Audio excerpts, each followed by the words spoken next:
Welcome back. It's Rosa Hart. Rumple rests to his room earlier that day. Yeah, I've read that. He does not respond for the rest of the day. At the end of my shift, I retired to my room. When I get downstairs the next morning, I met with a familiar sight. Both Karma and Rumple stand on opposite sides of the table, their voices raised in an argument. They are fighting again? I happen to catch the words and I walk quickly down the stairs. Who are you to satisfy my work action when you are gone for several days, leaving me with your workload? It wasn't like I wanted to, and who are you to consider how I work? All of those ladies I spoke to, you shower them with compliments.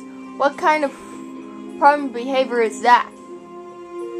You're having a hard time believing you're playing with them that way, that flatter yourself? At least I don't flirt with people to attract their attention. And you flirt with them, and you don't even realize the effect it has on other people.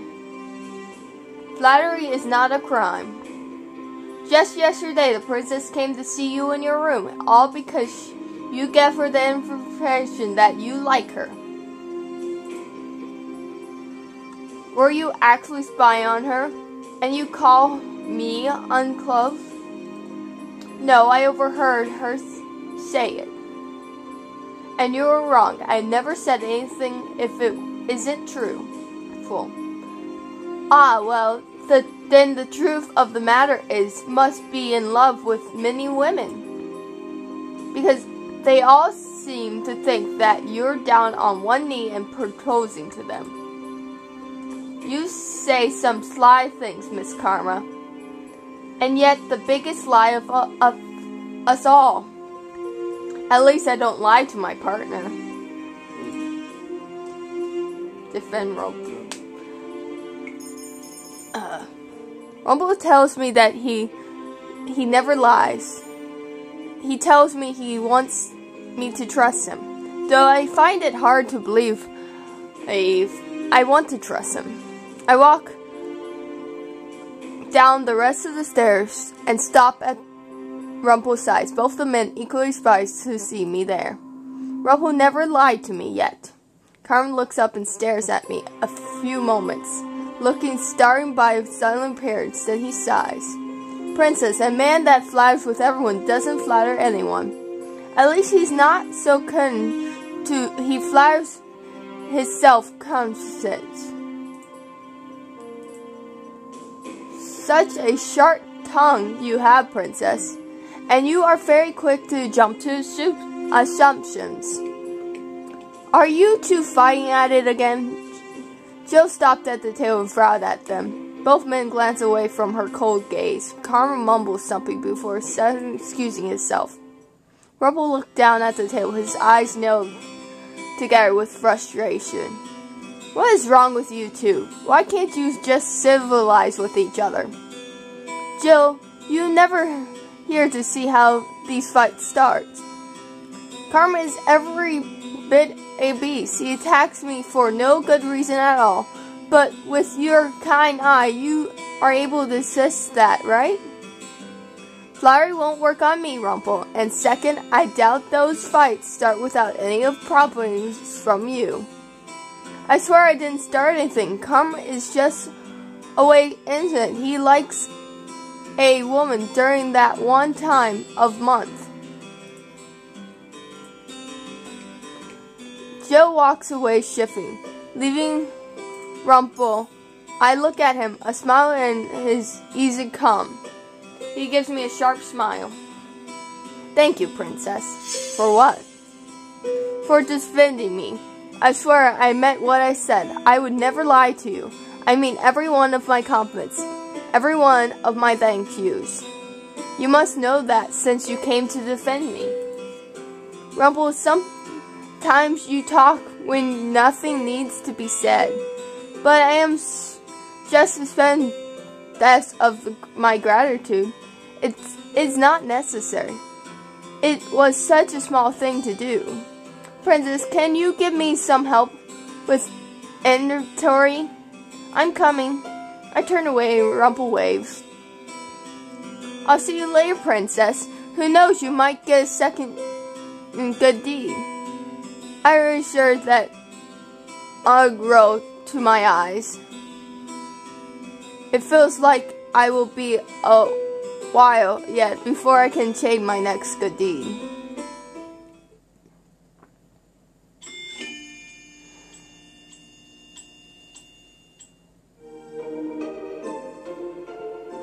What a beautiful, brilliant day.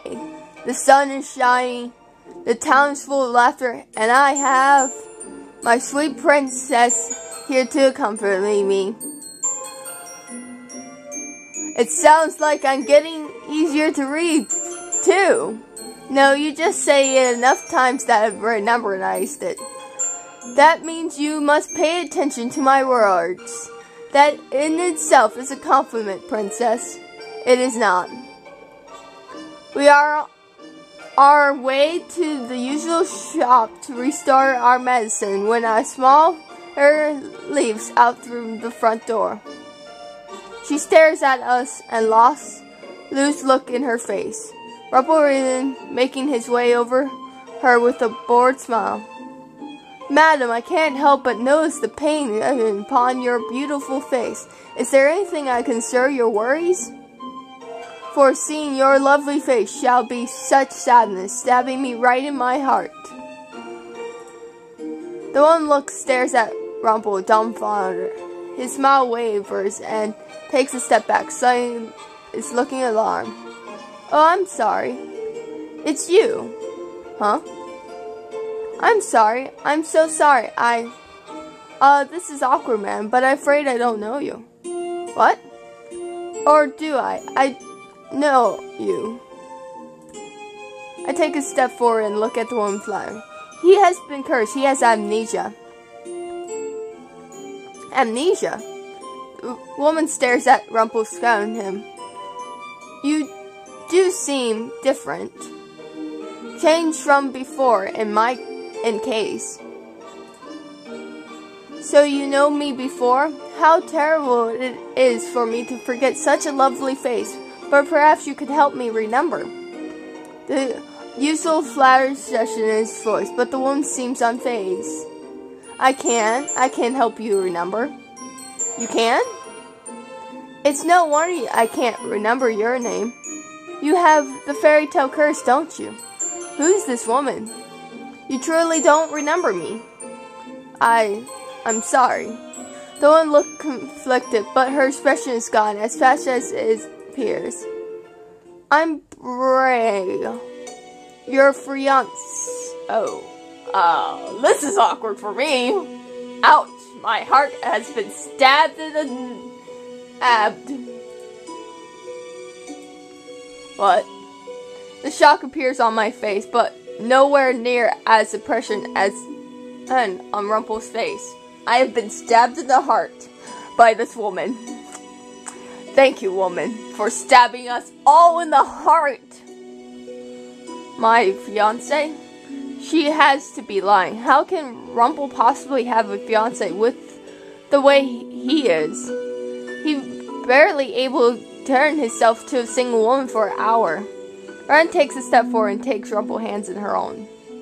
You don't remember holding my hands like this when you took me to the forest and proposed to me? Rumple opens his mouth, but no word escapes. He reminds me of a lost dog all of a sudden, his eyes so wide. Bren ran a hand over his hand. I love you, you love me, and I still love you very much. I don't remember this. How can I help you remember? Rumple's voice is faint, but he tries to smile. This kind of curse. Tell me that I need to remember through memories and a journal somehow. A journal? I have your old journals. I can show you the very first love letter you wrote to me. Ren walks, her hand still claps in Rumple's. I stare after them for a few moments, trying to piece together what is happening in my head. I chased after them. Ouch. Ren enters the house. One of the Rumple stares at in awe. When she comes back out, she holds a journal. She hands it to Rumple, then opens the first page. This is a little embarrassing, but there it is. You complete your letters into a journal. Rumple slowly reads over the words, and I notice the strange glance looking back into his eyes. More slow. This is the last time when he remembered that he was a doctor. Ren turns to me as Rumple's reading, and her eyes are. And who are you? His partner. Partner? We help each other to break our curse. Oh, you're cursed too, you poor thing. Ren's voice is flattering. She is glaring at me, bringing her smile. I have done nothing to meddle with the affairs from her, and I cannot bring myself to trust her either. Bray. Rumple looked up from his journal and stared at her. Yes, sweetheart? Rumple meant to throw it off. Last time he was fed when he realized he was stuck, but now his expression is heartbreaking. I remember, I did oppose to you. In the forest, when it was dark, You set up little lights around the clearing. We spoke for a while, and then when you got down on one knee, you dropped the ring. If it had fallen in the roots of some tree. We only noticed it when a bird came down to pluck it out of the brim. I have no idea what you were looking for, but I still chased after the bird. And you got the ring back, and you knew. Ren holds out her hands, and I noticed the beautiful red-green gem ring on her finger. Ouch! Ouch!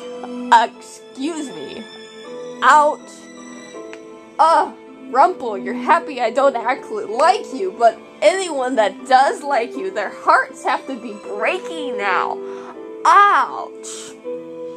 It was still charming, though. I laughed for so long before it felt so memorable. Plucking your engagement ring out of the bird's beak? You're right. Rumple smiles a little uncertain. In the moment, I feel him turn away from me. He does not even realize I'm there, standing with Bree. Why? Why am I feel so uncomfortable? You said you were helping Rumple with his curse? She turns to me. There's no worry. I can help him now. This is what couples do. I had to force pain out of my heart. I had to force myself to realize something seems off about this. But Rumple remembers. What? Which means this truth, isn't it? And still his partner.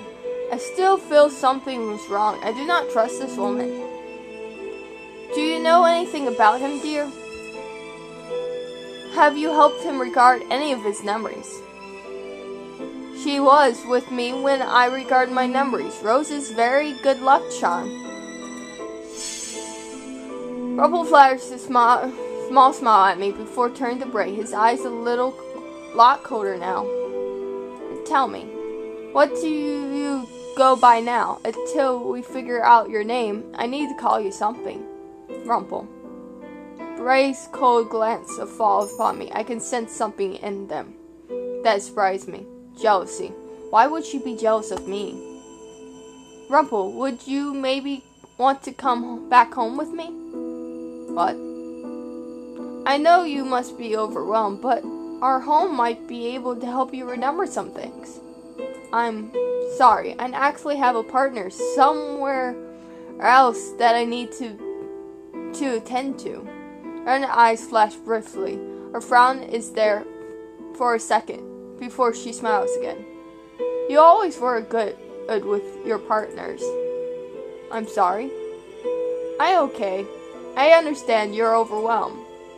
But remember, now I am here for you too. I want to mend things, so make them back to what they were before. How about you look over the journal? Then we meet again tomorrow. We can take things one step at a time. I would like that. We can get to know each other all over again. And in time, I'm sure you'll remember what we used to have. I love you. And I did too. I still do. A shiver rubs down my spine as I stare at the two of them. This is uncomfortable feeling once again. Brian and Rumple agree on a spot to meet together. Arrow. And then she leans up to kiss Rumple on the cheek. He puts a hand to his cheek as she walks off with a genuine smile on her face. Are you okay? He looked at me, and for a few moments I feel his gaze linger long than normal on my own eyes. He smiles and laughs. Of course I am, Princess. I just remembered something about my past. I guess that second entry has appeared in my journal by now.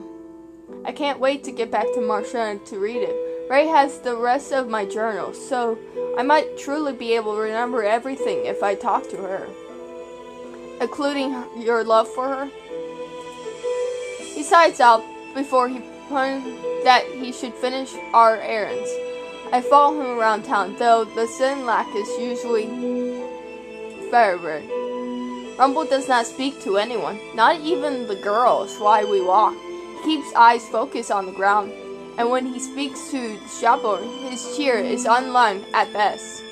I try to start conversation with him many times, but shove him away from talking. I feel like there is something he is not telling me. This hurts. Not for me, but I mean, man, because I don't feel that way toward Rumple, so I'm not hurt by it, but this would hurt any girl in so many ways, especially since I'm his partner, and the character in this story is, like, slowly falling for him. When we arrive at the marsh, Rumple quickly excuses himself, not even sharing about his past with anyone. What has him so beat out of shape? He just regarded another memory. I'm assuming he's going to read about it now. It's not like him to hide things. I hope Rumple is okay. This is sad. That's just annoying. It has been about a week since Rumple regarded his last memory. He has been meeting with Bren ever since then, but he still hasn't told me about the memory from his journal. He does not flirt with any girls, and when he sees me, his smile looks broken. He spends his days visiting Bren and tending to peripheral. You're worried about Rumple, aren't you? Why would I be worried about him? Because Rumple is no longer able to run errands with me, Walson decided to take his place. But Walson's presence couldn't make up for Rumple's abandonments. He's be fine, Princess. He'll figure things out. I do not trust that woman. His fiancée. She's appeared out of nowhere. People who ain't cursed can't find the term, Princess. She would never have been able to find him. So really, the only place she could have met him was out of nowhere. I can tell that he's teasing me, but it's still does little to lift my spirits. I know. Walton sighs. If you do not trust her, why don't you ask around for her? She obviously does not want to talk to me. No, I mean ask others about her. So long you can find a way to phrase your interns honestly. I think that might help you understand you. Rumple says my honesty is good, but I also know that way I speak frank make people... Come on, I'll help. Also approached the flower shop where several people gathered to look at fresh flowers. Excuse me, ma'am, sir. I wonder if you know anything about someone named Bren. We heard she is engaged to a friend of ours, but she hasn't said much about her. Everyone calls me blunt, but I would never question others so openly. Does Walton really expect the people to be open to him? Oh, if it isn't Walton, doing a little investigation work, aren't you? Just looking to find out more about someone important to a friend. Not going to put this into one of your shows, aren't you? Walton raised eyes and laughed. Of course not. Everyone just trusts Walton. I'm surprised he speaks to people often, being a performer. They would probably never expect Walton to do anything more than questionable. And yet with me, they were suspected of everything that I did. Is it a good thing Walton is here? I shiver slightly as so-called investigation begins. But Bray, I understand the importance that her fiancé wasn't seeing her anymore. Bren, oh poor Bren. I heard the poor dear made a mistake and that her fiancé threw her out for it.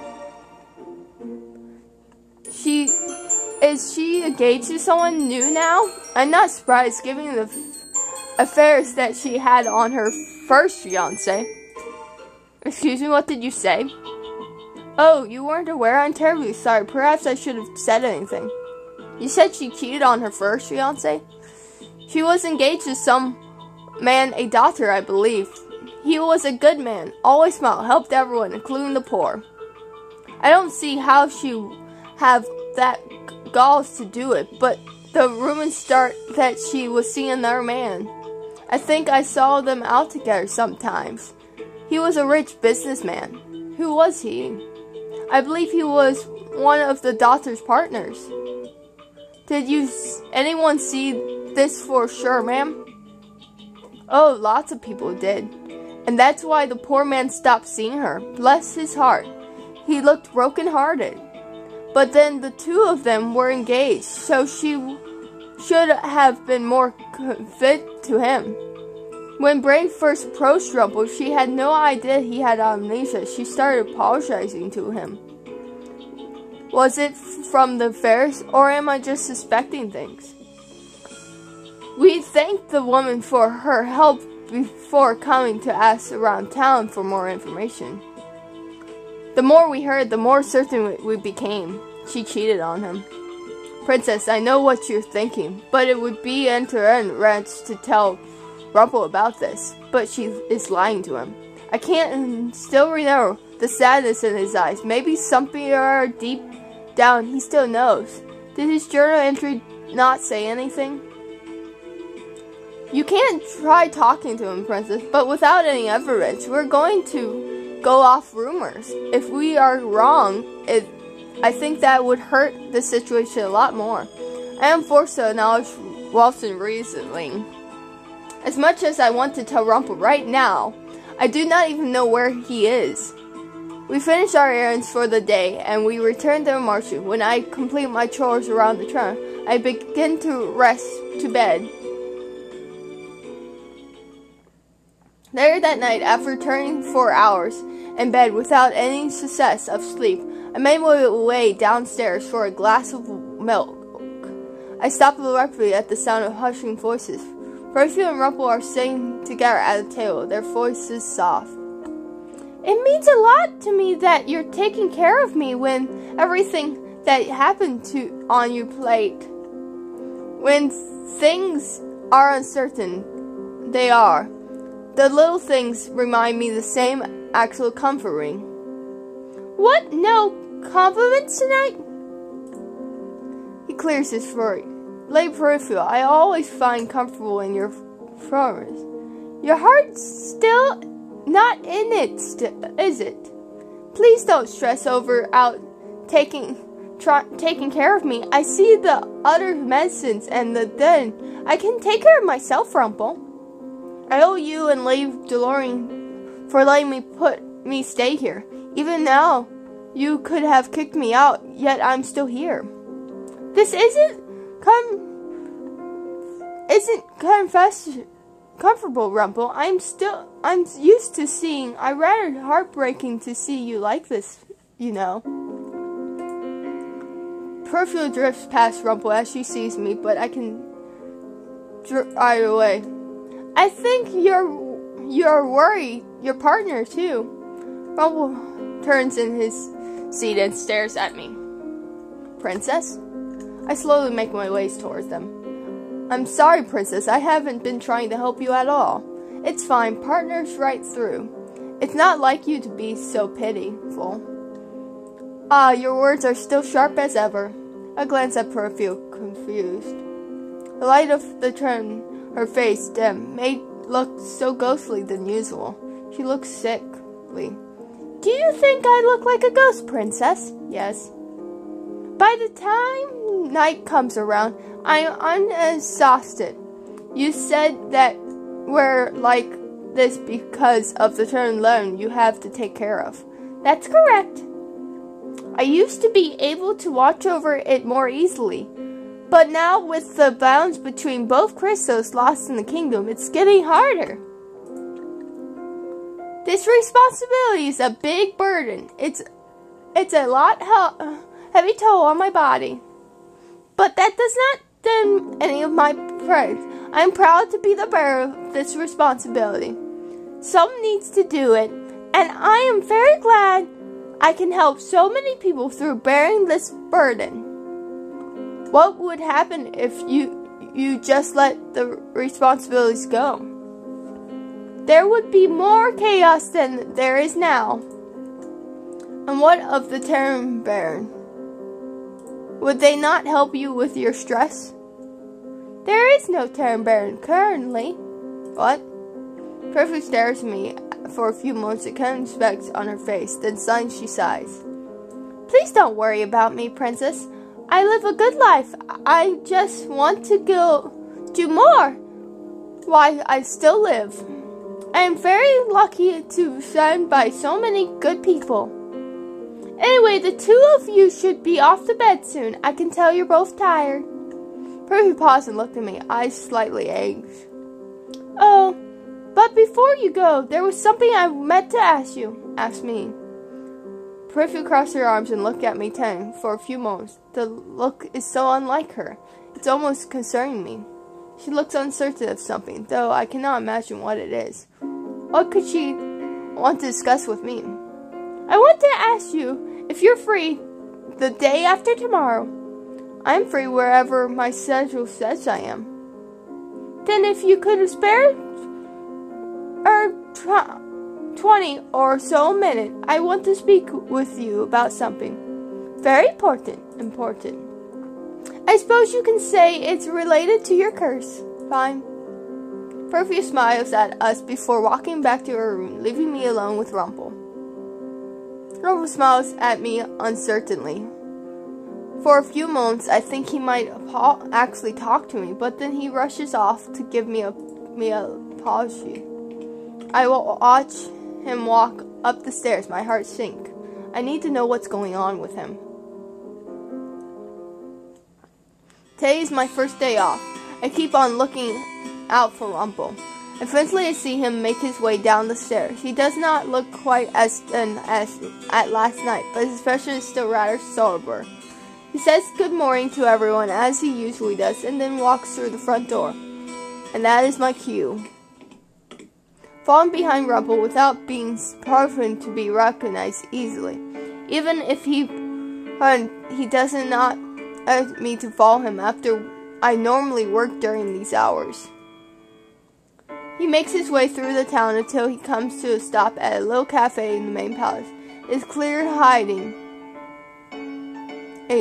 Just sight out of view, not at all planned view like the rest of the shops. Ren is sitting waiting for him at a table with a journal. The way she smiles at him numbs my heart. I made my way to a near fountain and beside it, keeping out of their view. I can hear their conversation just barely from where I am. You know, I've been searching for you for a long time when I saw you.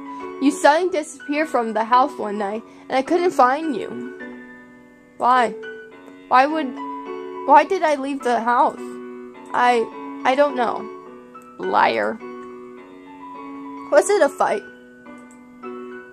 No, not a fight. We barely ever fought. It We made a promise when you gave me the ring. We promised we'd never make each other sad. I close my eyes and breathe. Bear's word drives right through my heart after everything I hear. It is possible those rumors are based, but isn't it also apparent that they were the truth? And Rumple mentioned fighting. Now is my chance to tell him. Resist. But if everyone that we heard was one big lie, would I hurt Rumple? I also have my pride. I cannot just assume someone, even if feeling that Brown is guilty of something. I step away from the fountain, meaning to head back the way that I came. Even if this sounds wrong, but I felt Rumple would hate me getting involved. I'm surprised then when he calls my name. Princess? What are you doing here? He saw me. Did he know I was behind the fountain? Spying, are we? I made my way over the table to where Rumple is looking at me with worry, and Broden is open scolding at me. Is there something wrong, Miss Partner? Not with me, but perhaps you. Excuse me? You seem to have quite the reputation. Princess? I have no idea what you're talking about, but talking people's words out of face is foolish. Mother would have said the same thing, but why would they lie?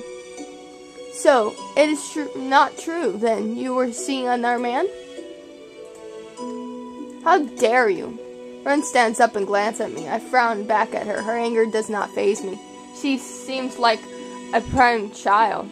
I cannot stand jealous girls. They are brains of my assistant, and you, what, 18?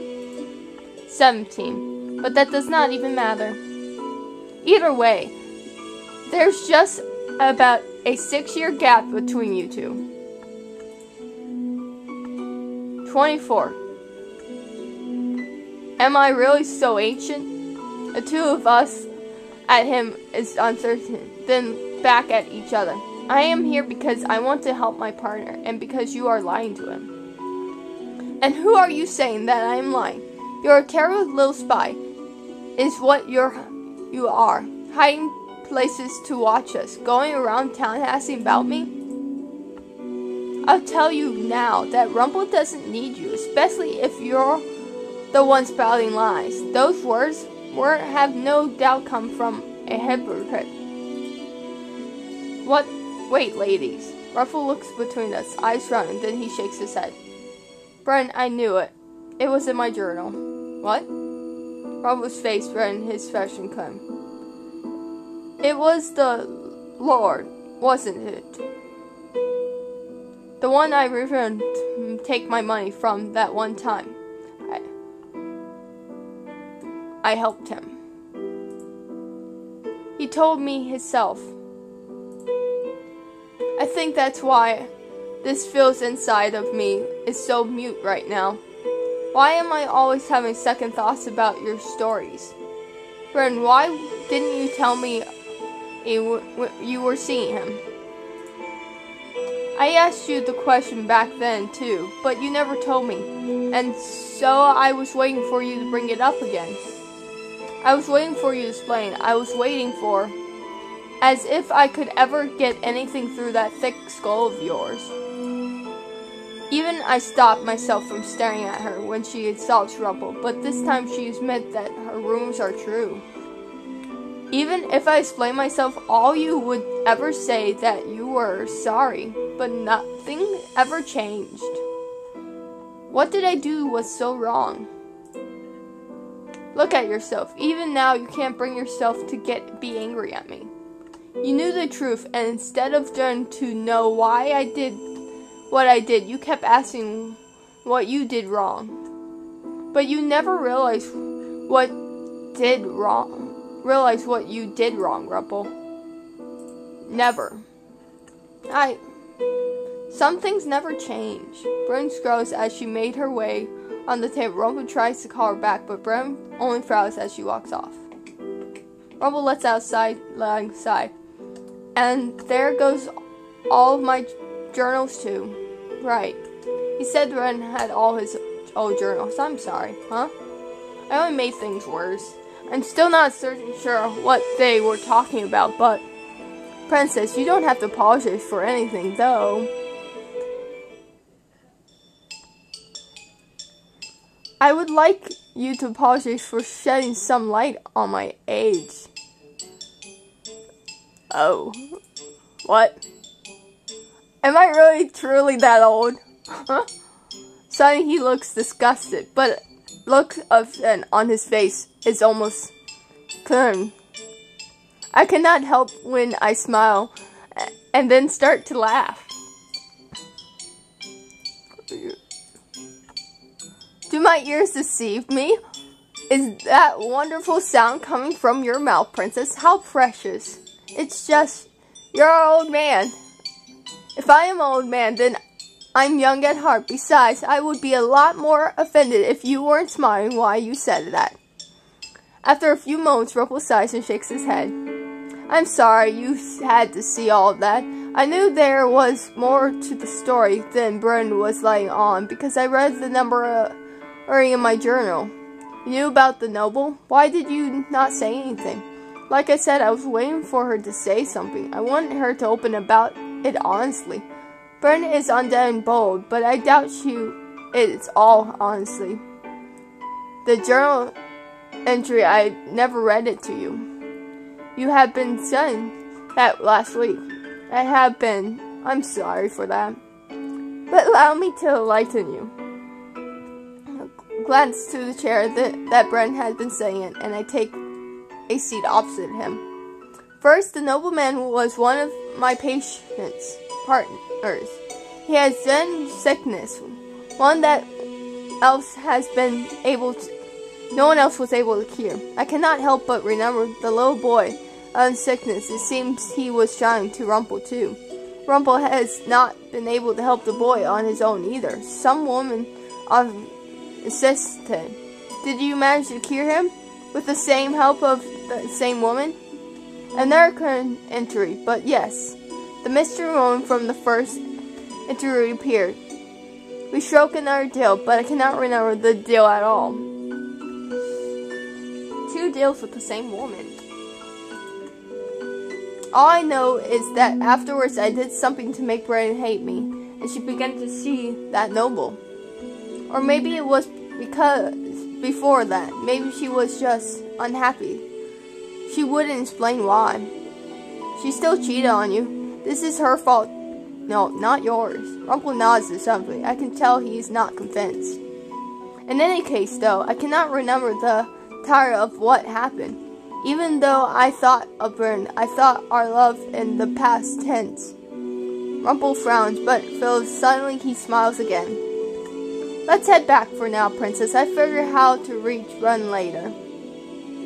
I follow Rumple back to Martian. Though he seems fine for a time, Rumple somewhat returns as we head back. He looks like he is tapping in his thoughts. He needs rest of his journal, but how is he going to get a hold of them now? Oh, Princess, you are here. Sorry we're late. My princess is getting us with her present. Perseus said a few days ago she had something to discuss with me, so I'm here. Then let's get right to it, shall we? She pops down on one of the chairs and Perseus sits down graciously beside her. Perseus, the other day you asked about my relationship and briefly about the Terran Bear. I did, but what does that have to do with me? It has everything to do because when it comes to the second end, the answer's right here. Thorin points to me, and I stare at her not completely. Princess, the bear in the crystal Terran is you. What? I'm not able to even feel shocked, just confused. But how do I anything to do with these crystals? See, I told you she'd be confused. It's because we started backwards. I'm sorry, Princess. I do not understand. You remember the story about the crystals, Princess? For a time, the crystals were complete balance. Even the witches who drew the negative energy were responsible. Then one day, Hen wrote about the fairy tales. Witches are some pain as villains. Humans attack witches, trying to fade them out. Their leaders, who just so happened to be my best friend, was here to pray to try to keep the peace.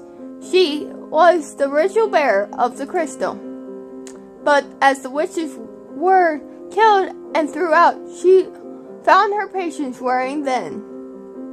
She killed a human to taboo, and there was nothing we could do to try to stop her. The Baron, the leader of the witches, and the Crystal of Terror is someone you know, or someone you knew. She erased all your memories, maybe making you think that the fairy tales were evil, that humans were terrible. I feel something dark rising inside me. A sharp pain cuts through my heart, making it harder to breathe. The Baron of the Crystals was your mother, Princess Helen, the leader of the witches. That's impossible. Mother was not a witch. But she was the strength of us all. When she died, she kept from her power sealed with the crystal, which is why it allows the fairy curse to be spread. What kind of lie is this? I cannot use magic, and Mother never told me that she was a witch. She would have told me. It sounds like it, doesn't it? But I assure you, Princess, we wouldn't ever lie to you about something like this. Impossible as it seems, you are a witch. You're powerful until you're 18, and at the time will in control of the crystal. Since your birthday is soon, this was the last chance we had to test your goodness. Your mother has been showing you from so long. We trust you were different from her, and you are. But Mother was the only one who ever loved me. She stole away your memories, making you hate the world. DeLorean, she forced you to hate in you, making you just like her. You do know nothing about Mother. I stand up a rage inside me like a snake. Rose, I know this a lot about her, but then you will ever know. No. The truth is hard, Princess, but eventually we all have to face it. Hen was my best beloved friend, and facing her was the hardest thing I've ever done. We only want to help you. Well, it's not a very good job at it. I turn my heels and storm out of the room. I feel the more was more to DeLorean Peripheral wanted to say to me, but I cannot stand hearing it right now. I walk into the clearly and sat against a tree, throwing rubbing at my eyes. I try to clear my then watering eyes. Showing motions is weak. I sat there for a long time, trying to calm myself. My thoughts been running out of control. Princess? I see him out of the corner of my eye, standing in between two trees, his eyes knot together with worry. What, you were listening? Listening? No, I came to look for you. I just came to look for you in your room, and when I came downstairs, Peripheral told me you ran out into the forest. May I sit next to you? I said nothing as he walks over to me. He sits down beside me, with his hands running his knees. He looks capable of the trees. Thank you for today, Princess, for coming after me and trying to make things right. I'm not in the mood to talk about things right now. My thoughts are scrambled. Sometimes the truth are hard. How do you know it was the truth? A feeling. Trusting people is hard sometimes. I understand. He looked at me and his eyes glimmered softly in the moonlight. Would you like someone to listen to your problems, Princess? I rubbed my eyes as Rumpel looked at me with a quiet smile. He could be talking about his own problems, but instead he is trying to comfort me. Peripheral and Dollar told me about something that they were keeping hidden from me. They told me something about my mother.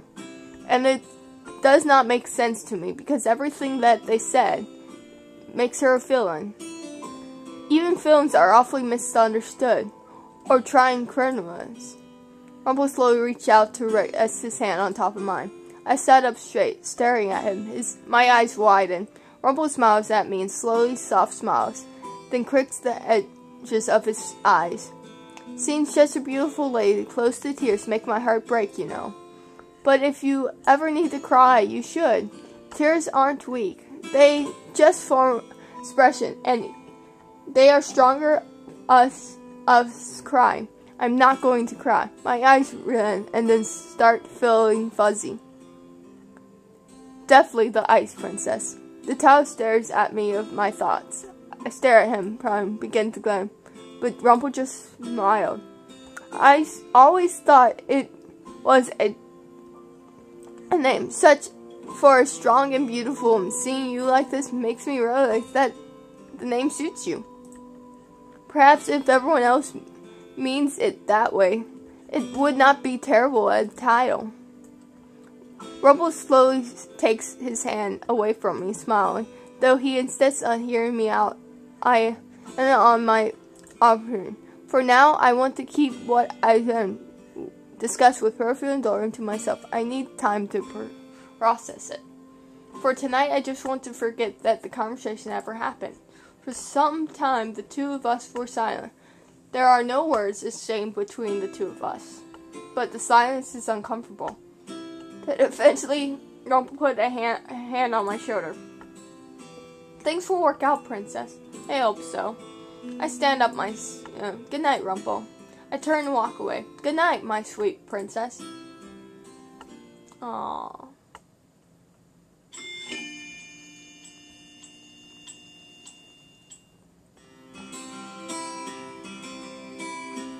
And you, my little sunflower, are the rain as always. Peace, guys.